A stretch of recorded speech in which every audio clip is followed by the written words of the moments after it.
Some of you may find this hard to believe, but it is true. Some children are using hand sanitizer to get drunk.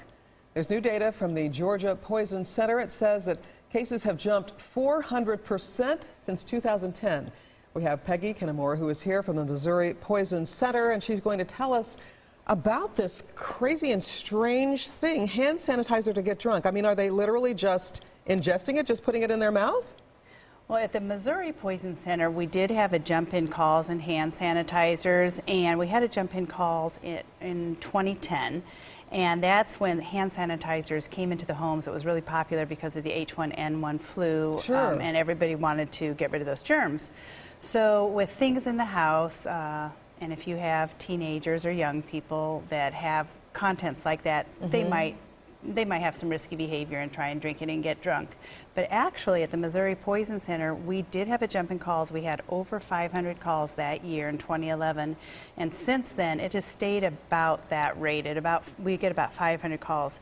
Most of those now are unintentional exposures from pediatric children. Sure. I mean, and children less than 6 years old, and it's because it's something that's accessible to them. Sure. So we've got to be careful what we have out and around the house, and that's why you've brought all these products here. I brought some other examples besides hand sanitizers of things, because sometimes people don't really know what a poison is. They think of it as arsenic or strychnine or antifreeze or something that's Clorox or rat poison, something that's used, you know, like that we know is poison. Yes.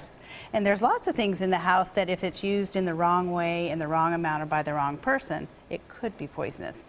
And there are some lookalikes. And in children, like, look at this one here. This is Decon. These are little rat pellets or little, it looks like cereal. Sure. It also looks like candy.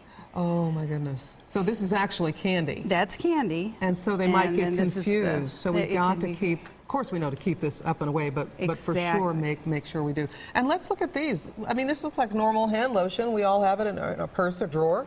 Right, and the hand sanitizers kind of falls in this category. This is personal care products. So you have toothpaste here, which is a personal care product, and you have a skin cream here. Well, actually it's Benadryl cream, personal care products. And it looks like if you were a 2-year-old and you couldn't read, it looks like the same tube of cake icing. So it looks like it could be something that's ingested. And at the Poison Center last year in 2014, I was looking at the numbers. We took over 54,000 calls of human exposure. So we get 54,000 calls? We get about 160 to 200 calls a day.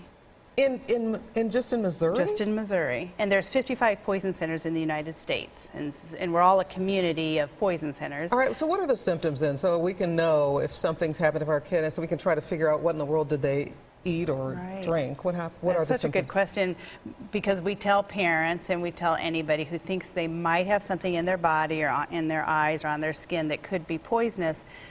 Don't wait for symptoms, because sometimes you don't get symptoms right away.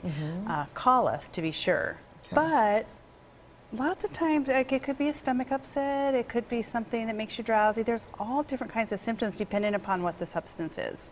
All right, so let's keep going. So Skittles down here. Okay, Skittles, look at this look at that medicine there. So that's just another example of how medicine looks like candy, and we have to remind people on safe storage of medicines. We have to put them up and out of reach and out of sight.